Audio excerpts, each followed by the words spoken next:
নমস্কার, স্বাগত জানাচ্ছি আজকে গল্প পাঠে। আজকে আমরা পড়ব নবম শ্রেণীর পাঠ্য ইলিয়াস গল্পটি, যেটি লিখেছেন লিও টলস্টয়। লিও টলস্টয়ের সম্পূর্ণ নাম কাউন্ট লেও নিকোলায়েভিচ টলস্টয়। জন্ম 1828 সালের 26শে আগস্ট রাশিয়ার ইয়াসিনা পলিয়ানায়। নিতান্ত শৈশবে মা বাবাকে হারিয়ে এক নিকট আত্মীয়ের কাছে তিনি লালিত হন। অন্যান্য বিদ্যাচর্চার পাশাপাশি শেখেন ফরাসি ও জার্মান ভাষা। 1862 সাল থেকে তার সাহিত্য জীবনের যথার্থ সূত্রপাত। টলস্টয়ের বিখ্যাত গ্রন্থগুলির মধ্যে রয়েছে দ্য কসাক্স, ওয়ার অ্যান্ড পিস, আনা কারেনিনা, কনফেশনস, রেজারেকশন প্রভৃতি। 1910 খ্রিস্টাব্দে তিনি প্রয়াত হন। তাহলে শুরু করছি আজকের গল্প ইলিয়াস, যেটি টলস্টয়ের 23 টেলস থেকে নেওয়া হয়েছে। উফা প্রদেশে ইলিয়াস নামে একজন বাস্কির বাস করত। ইলিয়াসের বিয়ের 1 বছর পরে যখন তার বাবা মারা গেল, তখন সে না ধনী না দরিদ্র, 7টা ঘটকি, 2টো গরু আর 20টা ভেড়া, এই তার যা কিছু বিষয় সম্পত্তি। কিন্তু ইলিয়াসের সুব্যবস্থায় তার সম্পত্তি কিছু কিছু করে বাড়তে লাগল। সে আর তার স্ত্রী সকলের আগে ঘুম থেকে ওঠে আর সকলের পরে ঘুমোতে যায়। সকাল থেকে রাত পর্যন্ত কাজ করে, ফলে প্রতি বছরই তার অবস্থার উন্নতি হতে লাগলো। এইভাবে 35 বছর পরিশ্রম করে সে প্রচুর সম্পত্তি করে ফেলল। তখন তার 200 ঘোড়া, 150 গরু মোষ আর 1200 ভেড়া। ভাড়াটে মজুররা তার গরু ঘোড়ার দেখাশোনা করে। ভাড়াটে মজুরানীরা দুধ, দই, কুমিশ, মাখন আর পনির তৈরি করে। মোট কথা, ইলিয়াসের তখন খুব বলবোলাও। আশেপাশে সকলেই তাকে ঈর্ষা করে, বলে, ইলিয়াস তো ভাগ্যবান পুরুষ, কোনো কিছুরই অভাব নেই, ওর তো মরবারই দরকার নেই। ক্রমে ভালো ভালো লোকের সঙ্গে তার পরিচয় হতে লাগলো। দূর দূরান্তর থেকে অতিথিরা তার সঙ্গে দেখা করতে আসে। সকলকেই স্বাগত জানিয়ে সে তাদের ভোজ্য পানীয় দিয়ে সেবা করে। যে যখনই আসুক, কুমিস, চা, শরবত আর মাংস সবসময়ই হাজির। অতিথি এলেই 1টা বা 2টো ভেড়া মারা হয়, সংখ্যায় বেশি হলে ঘটকিও মারা হয়। ইলিয়াসের 2 ছেলে, 1 মেয়ে, সকলেরই বিয়ে হয়ে গেছে। ইলিয়াস যখন গরিব ছিল, ছেলেরা তার সঙ্গে কাজ করত, গরু ভেড়া চড়াতো। কিন্তু বড়লোক হওয়ার পরে তারা আয়েসি হয়ে উঠল। বড়টি এক মারামারিতে পড়ে মারা, ছোটটি এমন এক ঝগড়াটে বউ বিয়ে করলো যে তারা বাপের আদেশই অমান্য করতে শুরু করলো। ফলে ইলিয়াসের বাড়ি থেকে তাদের তাড়িয়ে দেওয়া হলো। ইলিয়াস তাকে একটা বাড়ি দিল, কিছু গরু ঘোড়াও দিল। ফলে ইলিয়াসের সম্পত্তিতে টান পড়ল। তারপরই ইলিয়াসের ভেড়ার পালে মরক লেগে অনেকগুলো মরে গেল। তার পরের বছর দেখা দিল দুর্ভিক্ষ। খড় পাওয়া গেল না একেবারে। ফলে সে বছর শীতকালে অনেক গরু মোষ না খেয়ে মরল। তারপর কিরবিজরা তার সবচাইতে ভালো ঘোড়াগুলো চুরি করে নিয়ে গেল। ইলিয়াসের অবস্থা খারাপ হয়ে পড়ল। যত তার অবস্থা পড়তে লাগলো, ততই তার শরীরের জোরও কমতে লাগলো। এমনি করে 70 বছর বয়সে ইলিয়াস বাধ্য হয়ে তার পশমের কোট, কম্বল, ঘোড়ার জিন, তাঁবু এবং সবশেষে গৃহপালিত পশুগুলোকে বিক্রি করে দিয়ে দুর্দশার একেবারে চরমে নেমে গেল।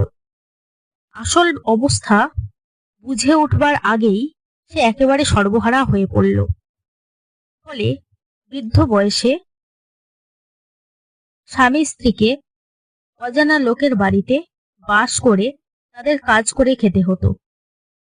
সম্বলের মধ্যে রইল শুধু কাঁধে একটা বোঁচকা, তাতে ছিল একটা লোমের তৈরি কোট, টুপি, জুতো আর বুট। আর তার বৃদ্ধা স্ত্রী শামসে মাগি। বিতাড়িত পুত্র অনেক দূর দেশে চলে গেছে, মেয়েটিও মারা গেছে। বৃদ্ধ দম্পতিকে সাহায্য করবার তখন কেউ নেই। মোহাম্মদ শাহ নামে এক প্রতিবেশীর করুণা হলো বুড়ো বুড়ির জন্য। সে নিজে ধনীও নয়, গরিবও নয়, তবে থাকতো সুখে, আর লোকও ভালো। ইলিয়াসের অতিথি বৎসলতার কথা স্মরণ করে তার খুব দুঃখ হলো। বলল, ইলিয়াস, তুমি আমার বাড়ি এসে আমার সঙ্গে থাকো, বুড়িকেও নিয়ে এসো। যতটা ক্ষমতায় কুলোয় গ্রীষ্মে আমার তরমুজের খেতে কাজ করবে, আর শীতকালে গরু ঘোড়াগুলোকে খাওয়াবে। শামসে মাগিও ঘটকিগুলোকে দুইতে পারবে, কুমিশ তৈরি করতে পারবে। আমি তোমাদের দুজনেরই খাওয়া পড়া দেব।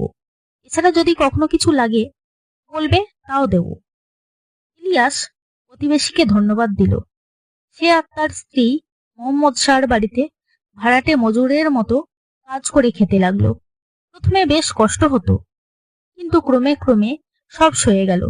যতটা পারত কাজ করত আর থাকত। বুড়ো বুড়িকে রেখে মোহাম্মদ শাহরও লাভ হলো, কারণ নিজেরা একদিন মনিব ছিল বলে সব কাজই তারা ভালোভাবে করতে পারত। তাছাড়া তারা অলস নয়, সাধ্যমতো কাজকর্ম করত। তবু এই সম্পন্ন মানুষ দুটির দুরবস্থা দেখে মোহাম্মদ শাহর দুঃখ হতো। একদিন মোহাম্মদ শাহর একদল আত্মীয় অনেক দূর থেকে এসে তার বাড়িতে অতিথি হলো। তাদের মধ্যে একজন ছিলেন মোল্লা। মোহাম্মদ শাহ ইলিয়াসকে একটা ভেড়া এনে মারতে বলল। ইলিয়াস তার চামড়া ছাড়িয়ে সেদ্ধ করে অতিথিদের কাছে পাঠিয়ে দিল। অতিথিরা খাওয়া দাওয়া করলো, চা খেলো, তারপর কুমিশে হাত দিল। মেঝেই কম্বলের উপরে পাতা কুশনে গৃহস্বামীর সঙ্গে বসে অতিথিরা বাটি থেকে কুমিশ পান করতে করতে গল্প করছিল। এমন সময় কাজ শেষ করে ইলিয়াস দরজার পাশে দিয়ে যাচ্ছিল। তাকে দেখতে পেয়ে মোহাম্মদ শাহ অতিথিদের বলল, দরজার পাশ দিয়ে যে বুড়ো মানুষটি চলে গেল, তাকে আপনারা লক্ষ্য করেছেন কি? একজন বলল, আমি তাকে দেখিনি, কিন্তু ওর মধ্যে বিশেষ করে দেখবার কিছু আছে নাকি? বিশেষত্ব এই যে একসময় সে এ তল্লাটের সবচেয়ে ধনী ছিল। নাম ইলিয়াস। নামটা আপনারা হয়তো শুনে থাকবেন। অতিথি বলল, নিশ্চয়ই, না শুনবার জো কি? লোকটিকে কখনো চোখে দেখিনি, কিন্তু তার সুনাম ছড়িয়েছিল বহু দূর। অথচ আজ তার কিছু নেই। আমার কাছে মজুরের মতো থাকে, আর তার স্ত্রী আমার ঘটকিদের দুধ দোয়ে। অতিথি সবিস্ময়ে জিভ দিয়ে চুকচুক শব্দ করল। ঘাড় নাড়তে নাড়তে বলল, সত্যি, ভাগ্য যেন চাকার মতো ঘোরে। একজন ওপরে ওঠে তো আরেকজন তলায় পড়ে যায়। আহা, বলুন তো, বুড়ো লোকটা এখন নিশ্চয়ই খুব বিষণ্ণ। কি জানি, খুব চুপচাপ আর শান্ত হয়ে থাকে, কাজও করে ভালো। অতিথি বলল, লোকটির সঙ্গে একটু কথা বলতে পারি কি? জীবন সম্পর্কে ওকে কিছু জিজ্ঞাসা করতে চাই আমি।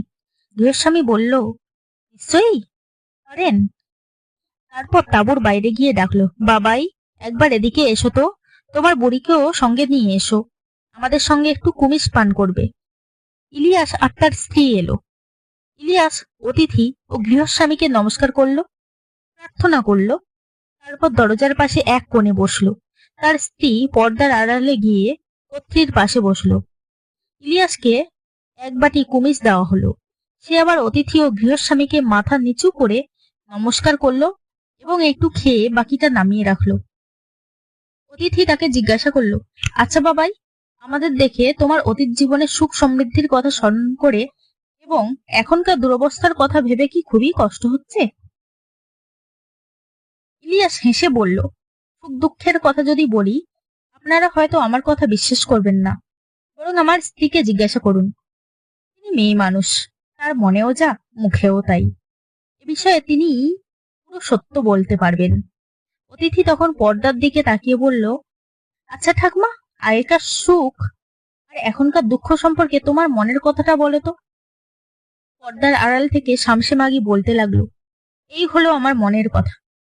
50 বছর এই বুড়ো আর আমি একত্র বাস করছি, সুখ খুঁজেছি, কিন্তু কখনো পাইনি। আর আজ এখানে, এই আমাদের দ্বিতীয় বছর, যখন আমাদের কিছুই নেই, যখন আমরা ভাড়াটে মানুষের মতো বেঁচে আছি, তখন আমরা পেয়েছি সত্যিকারের সুখ। আজ আর কিছুই চাই না। অতিথিরা বিস্মিত, গৃহস্বামীও বিস্মিত। সে উঠে দাঁড়ালো, পর্দা সরিয়ে বুড়ির দিকে তাকালো। 2 হাত ভেঙে বসে সে স্বামীর দিকে চেয়ে হাসছে, স্বামীও হাসছে। বুড়ি আবার কথা বলল, আমি সত্য কথাই বলছি, তামাশা করছি না। 1/2 শতাব্দী ধরে আমরা সুখ খুঁজেছি। যতদিন ধনী ছিলাম কখনো সুখ পাইনি, কিন্তু আজ এমন সুখের সন্ধান আমরা পেয়েছি যে আর কিছুই আমরা চাই না। কিন্তু এখন কিসে তোমাদের সুখ হচ্ছে? বলছি, যখন ধনী ছিলাম, বুড়োর বা আমার এক মুহূর্তের জন্যও শান্তি ছিল না। কথা বলবার সময় নেই, অন্তরের কথা ভাববার সময় নেই, ঈশ্বরের কাছে প্রার্থনা করবার সময় নেই। দুশ্চিন্তারও অন্ত ছিল না। হয়তো অতিথিরা এলেন, এক দুশ্চিন্তা, কাকে কি খেতে দিই, কি উপহার দিই যাতে লোকে নিন্দা না করে। আবার অতিথিরা চলে গেলে মজুদদের দিকে নজর দিতে হয়। তারা যেমন কম খেতে বেশি খেতেই ব্যস্ত, তেমনি আমরাও নিজেদের স্বার্থে তাদের উপর কড়া নজর রাখি। সেও তো পাপ। অন্যদিকে দুশ্চিন্তা, এই বুঝি নেকড়েতে ঘোড়ার বাচ্চা বা গরুর বাছুরটা নিয়ে গেল, কিংবা চোর এসে ঘোড়াগুলোই নিয়ে সরে পড়ল। রাতে ঘুমোতে গেলাম, কিন্তু ঘুমোবার উপায় নেই। মনে দুশ্চিন্তা, ভেরি বুঝি ছানাগুলোকে চেপে মেরে ফেললো। ফলে সারা রাত ঘুমই ছিল না। একটা দুশ্চিন্তা পেরোতেই আরেকটা এসে মাথা চাড়া দিত। শীতের জন্য যথেষ্ট খড় মজুদ আছে তো? এছাড়া বুড়োর সঙ্গে মতবিরোধ ছিল। সে হয়তো বলল, এটা এভাবে করা হোক। আমি বললাম অন্যরকম। বলে ঝগড়া, সেও তো পাপ। কাজেই এক দুশ্চিন্তা থেকে আরেক দুশ্চিন্তায়, এক পাপ থেকে আরেক পাপেই দিন কাটত। সুখী জীবন কাকে বলে কোনোদিন বুঝিনি। আর এখন এখন বুড়ো আর আমি একসঙ্গে সকালে উঠি, দুটো সুখ শান্তির কথা বলি। ঝগড়াও কিছু নেই, দুশ্চিন্তাও কিছু নেই। আমাদের একমাত্র কাজ প্রভুর সেবা করা। যতটা খাটতে পারি স্বেচ্ছায়ই খাটি। কাজেই প্রভুর কাজে আমাদের লাভ বই লোকসান নেই। বাড়িতে এলেই খাবার ও কুমিশ পাই। শীতকালে গরম হবার জন্য লোমের কোট আছে, জ্বালানি আছে। আত্মার কথা আলোচনা করবার বা ভাববার মতো সময় আছে। সময় আছে ঈশ্বরের কাছে প্রার্থনা করবার। 50 বছর ধরে সুখ খুঁজে খুঁজে এতদিনে আমরা পেয়েছি। অতিথিরা হেসে উঠল, কিন্তু ইলিয়াস বলল, বন্ধুগণ, হাসবেন না। এটা তামাশা নয়, এটাই মানুষের জীবন। আমার স্ত্রী আর আমি অবুঝ ছিলাম, তাই সম্পত্তি হারিয়ে কেঁদেছিলাম। কিন্তু ঈশ্বর আমাদের কাছে সত্যকে উন্মুক্ত করেছেন। আর সে কথা যে আমরা আপনাদের বললাম, তা ফুর্তির জন্য নয়, আপনাদের কল্যাণের জন্য। তখন মোল্লা বললেন, এটা খুবই জ্ঞানের কথা। ইলিয়াস যা বলল সবই সত্য এবং পবিত্র গ্রন্থে লেখা আছে। শুনে অতিথিরা ভাবতে বসল। এই ছিল আজকের গল্প। এটির বাংলা তর্জমা করেছেন মনীন্দ্র দত্ত। ধন্যবাদ সবাইকে এতক্ষণ ধরে গল্পটি শোনার জন্য।